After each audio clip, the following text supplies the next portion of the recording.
have Alma Chavez.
Hi, everybody. My name is Alma Chavez. I'm being resident of Las Vegas, Nevada since 1991. I would like to talk to all of you about my son, Ralfy Olivas, who we just saw a little clip of. I was blessed in 1998 with him. As Ralfy started growing, I noticed he was extremely smart. At the age of 2 years old, he was able to express himself very clear. He was surprising everybody around him when he started school. I was called by the principal, who offered me to send my son to a special school for kids that are extremely smart like Ralfy was. I listened to some of my friends who told me, be careful, government can take your kid away from you, and I decided not to accept it. You have no idea how many satisfactions he gave me, how many hours, how many good notes I received from the teachers who loved having Ralfy in their classroom. Ralfy born with special talents, but one started showing very early. He was able to draw. He was able to copy anything he wanted. When he was at middle school, he joined the draw class and entered into a competition with all the students to come out with a picture for the yearbook. It was rules for that picture.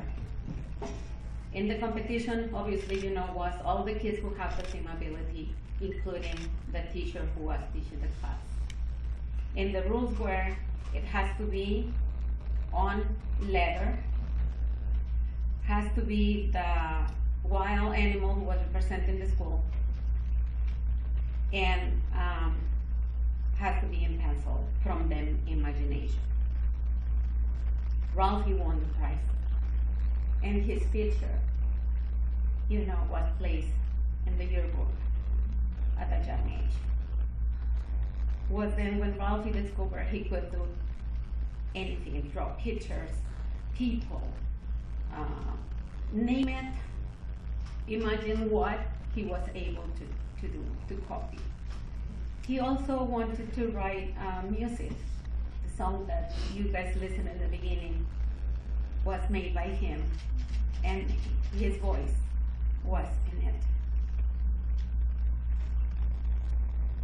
He thought that the new generation music was empty, and he wanted to write music with messages, positive messages for the new generation.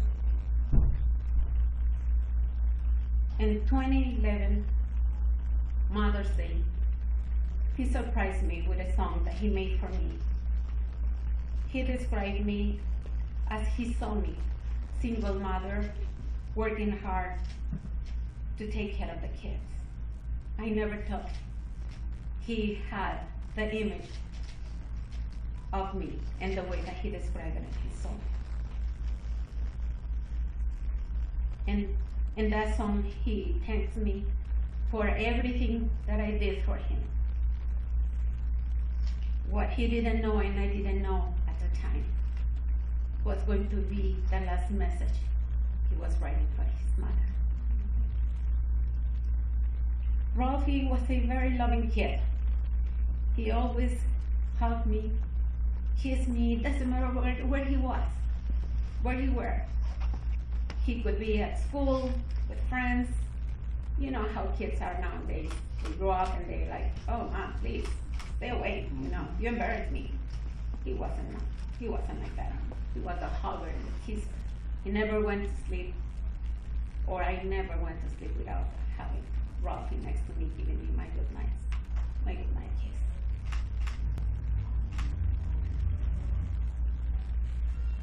I learned from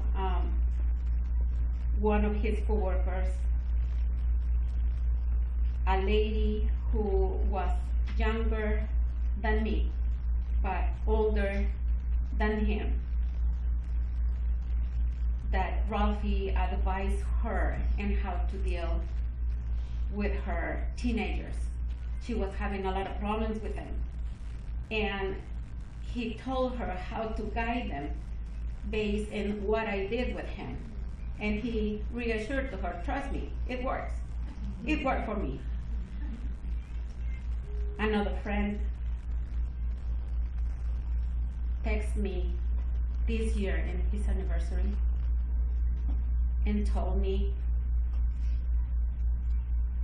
if I am the woman that I am now, it's thanks to Ralfy, thanks to his advices. I just ask myself how my life would be if he still were in here. Ralfy quit school after high school. He thought he was going to eat the world and be able to be successful, but soon he realized he needed to go back. And he was trying to awake his friends, his brother, to go back to college. When Ralfy was 20 years old, he was diagnosed with ulcerative colitis. For people who doesn't know what it is, it's a disease in the intestines. You get ulcers, you cure them, another one comes, you bleed. You don't have normal life, you don't eat right, you don't sleep right, you don't have a normal life. It's like if you were 90 years old. Ralfy struggled while he was, at work because he had to use the bathroom constantly, and he was frustrated. He shared that with me. He was tired of explaining everybody his situation. He was released from work, fired from work when the recession came, and started working at Best Buy at the end of his life. He was working part-time. Everybody loved him, but he was struggling because his health. I didn't have money to comfortable take care of his health. And I think that, is when our problems started.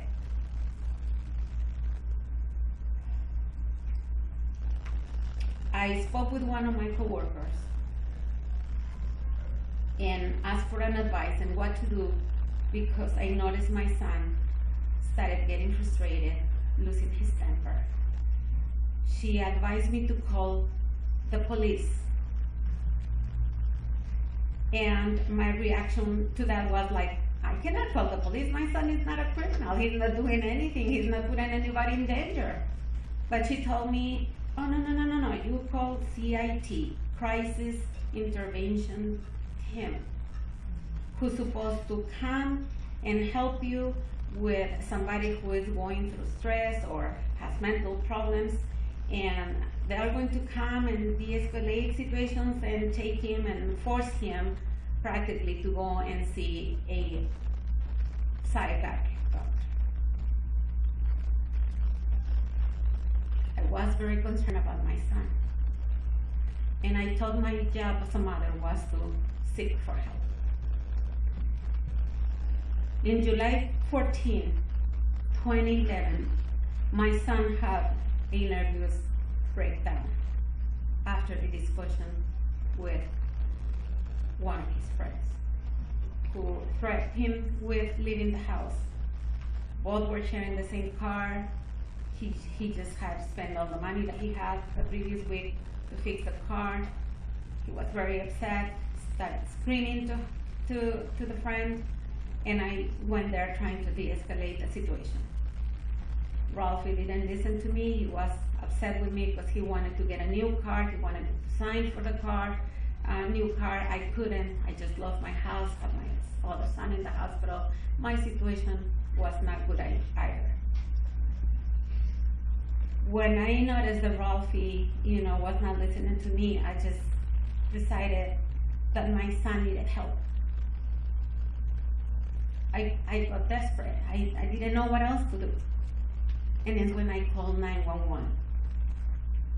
I called 911 and I was seeking for help. When Ralfy found out that I called the police, he felt hurt. I was his mother. And he told me, you are the woman that I would give my life for. And you're calling the cops for them to come and kill me. He was already upset. And he started venting to his mother the way that he felt. And he felt, and he was telling me, if those MFs come, I'm going to fight with them. If those MFs come, I'm going to do this, I'm going to do that. A lot of BS. A lot of things that people say when he's upset. But he was telling me those things. He was venting to his mother, who he thought, failed to him.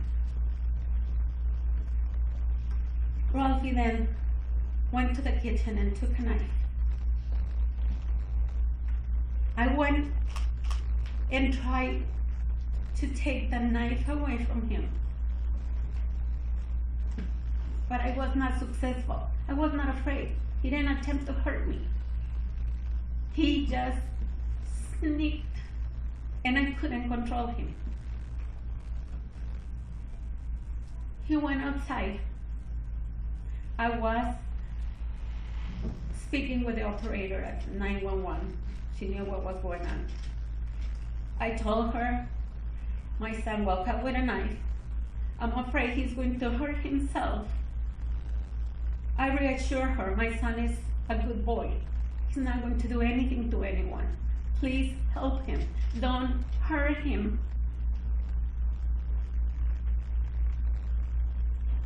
I called the cops because I trusted the system.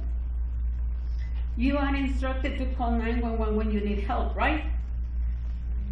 The cops supposed to come and serve and protect and protect all the citizens.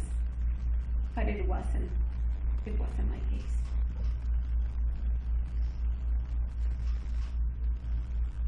I was very afraid for my son, thinking that he could hurt himself. I advised the operator that my son had a knife. I didn't want anyone to get hurt. And I repeatedly told them that he was a good kid and was not going to hurt anyone. When Ralfy went outside, he encountered neighbors, but he didn't bother them. They didn't even notice. He went 5 houses away from where I live and started pacing. At that time, I was trying to describe the operator, what my son looks like. What is he doing? And I have a long time to think about what happened because I replay and replay and replay and replay what happened that day. And I don't recall seeing Ralfy with the knife in his hands at the moment.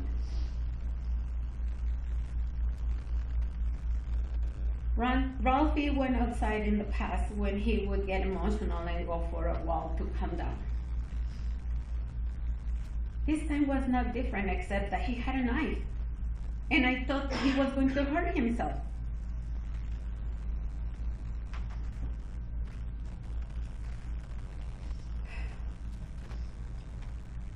Ralfy at a certain point started walking.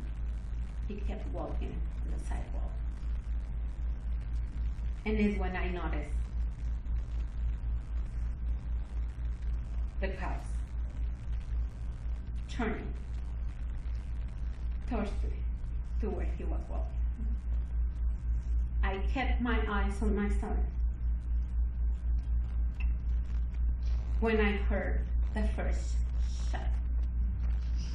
This was a rubber bullet. It sounded like a firework. And it alarmed me. I thought, what the heck? What's going on? This is not what I called for. I thought we were trying to scare him.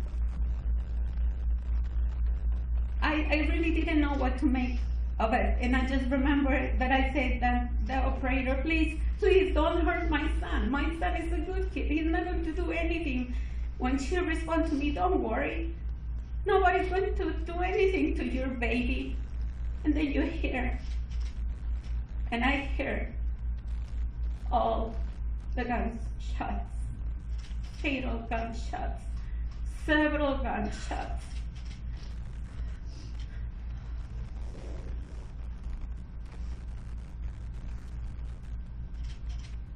I started running towards to my son. A lot of cops started marching into the scene. Some in cars, some running. They tried to stop me at the beginning. They couldn't.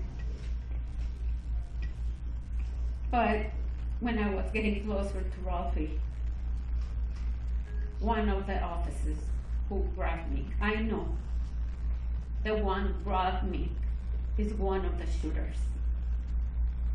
I don't remember his face, but I will never forget his eyes. They look empty. And I questioned him, why did you kill my son? Why you couldn't stop him? And he very calm answered me, I am trained to kill, not to stop.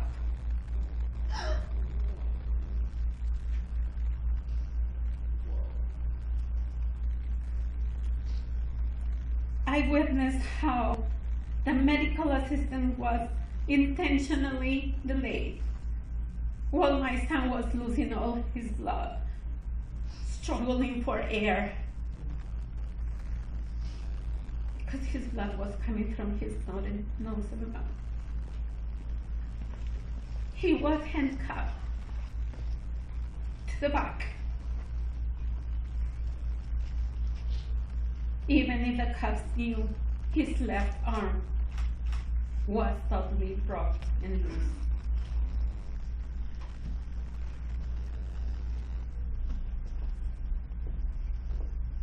He was also left facing up making him harder to breathe. He had 2 gunshots in the chest.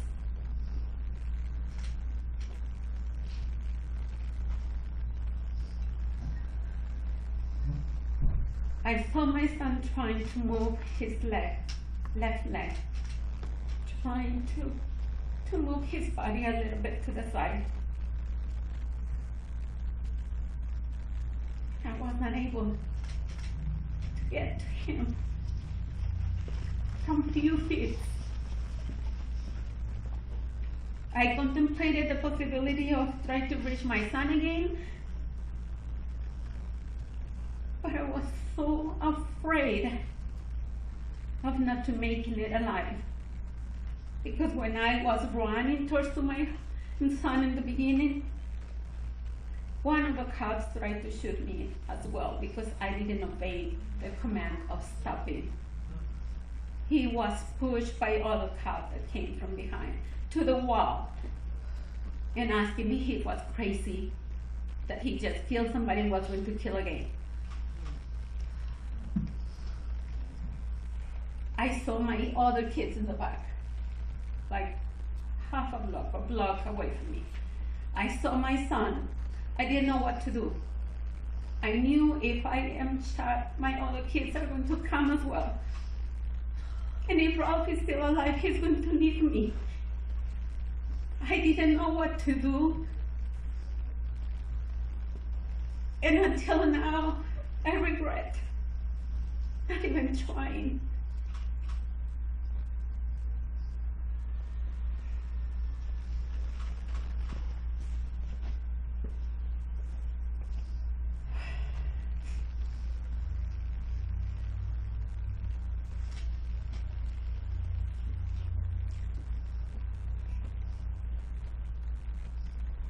It was 3 cops at the front. And only God knows how many behind. In documents says 17. I thought it was more than that. All of those cops in uniform with protections, armed to the teeth, with cars to shell, with all the tools, couldn't stop my son, who was only 110 pounds. The cops accused my son of trying to kill them. They said that my son was wielding the knife. It was a lie. I was there. Nobody can come and tell me what my son didn't do. It was a lie. They just were trying to justify what they just did. I know, as they know, my son didn't have the knife. The neighbor in front of the house where my son was murdered was witnessing what happened after. He made me a draw of the scene. He drew where I was, where the 3 cops were before, where the cars were parked, what kind of arms they were using. And he never saw the knife from his side. I never saw the knife from my side. I know my son was not armed at the time. But even if he would have been armed, he never did nothing. Nothing. He didn't speak with them. He didn't yell at them. He didn't attempt to do anything to them. He was just murdered by those cops. I just witnessed how he was assassinated without any opportunity. They didn't even try to talk to him. They never identified themselves. They never give any warning at all. When I tried to return home after they allowed, the ambulance to take my son, I noticed that they were going to leave. I tried to return home. And then I was told that I was arrested. and that I was going to be escorted to my house to get dressed because a cab was going to take me to UNC hospital where my son was. They told me my son was alive. But to me it was a surprise because I saw my son taking his last breath.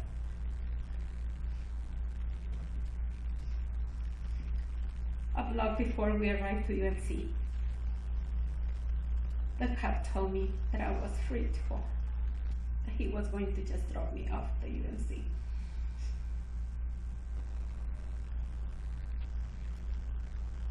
A person came, like if he were a doctor, brought me into tiny room and told me that unfortunately they couldn't do nothing for my son. I was screaming, and at that moment, one cop came and told me that I needed to sign the release because they needed to check in my house. I have no idea for what, and I have no idea who spoke with me before this cop comes and asked me to sign the paper. I just knew they were already in my house. I knew that they had my other children in separate rooms, and they were getting information from them. I know that they did that to kill my son again, to kill his image, to kill his character, to cover what they did.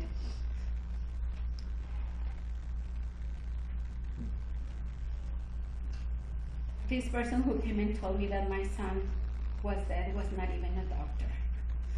I learned that later. I demanded to see my son. I was told that my son was at the coroner's office. I learned later on it was not true. My son was in the hospital still dead, but he was in the hospital. I didn't see my son, not even in the coroner's office. They show a picture of him. When I saw my son, it was when they brought the body to the funeral home.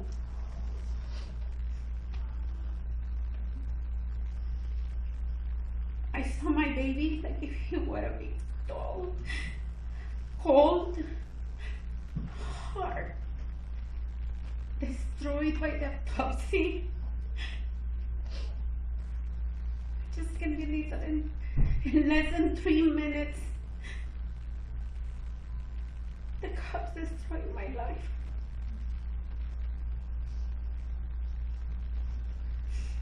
I don't believe that they even investigated the shooting. At least they never even come to ask me directly what happened. I was there. They never separated the cops to see if they were saying the truth. It was 3 cops involved.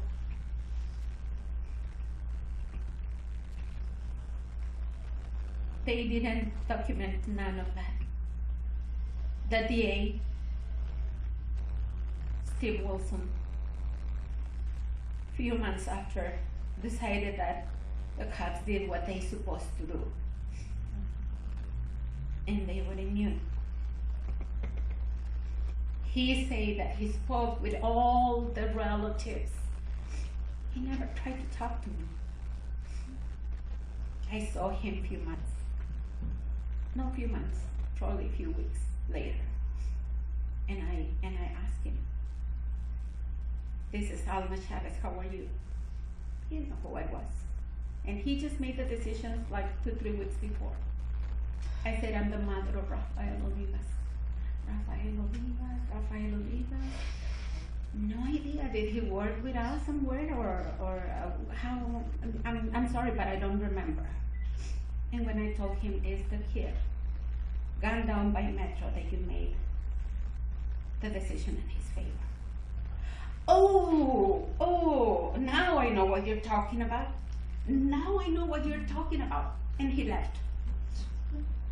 When he sees me now, he knows who I am. Because I go to him and I tell him, do you remember now who I am? Now he can say that he spoke with me, but he never spoke with me before.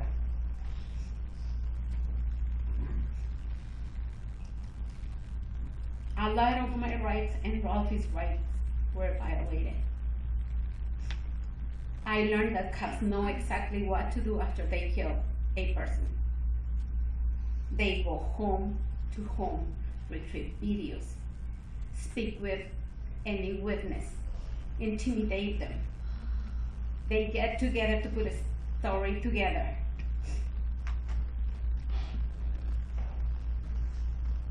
And they destroy the image of the person, killing them again, killing them family with them again, just to justify what they do. The cops get more and more and more protection. And now tell me, who is going to protect people like me? People like you guys. I thought it was never going to happen to me because my kids were good kids.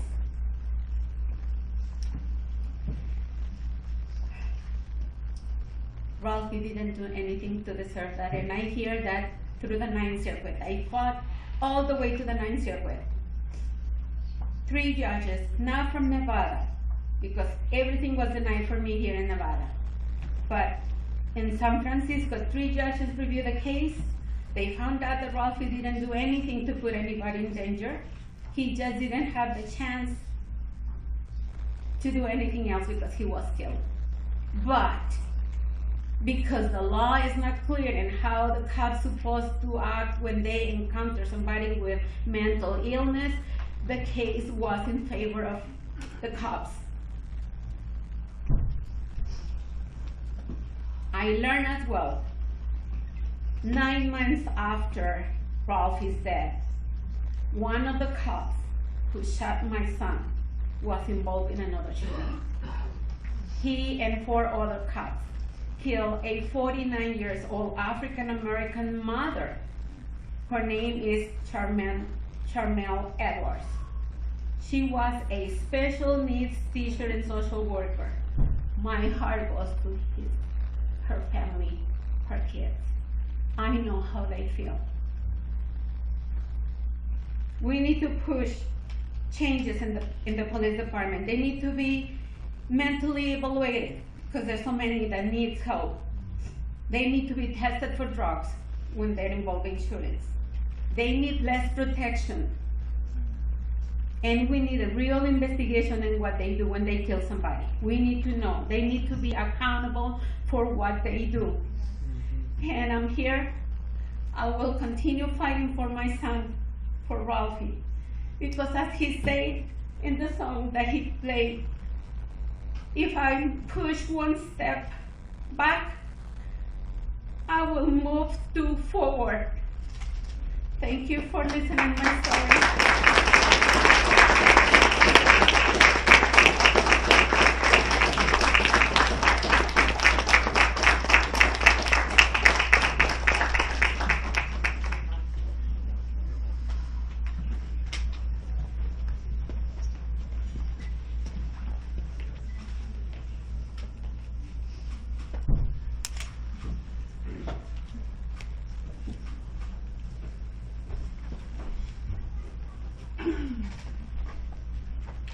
Thank y'all for sticking it out with us.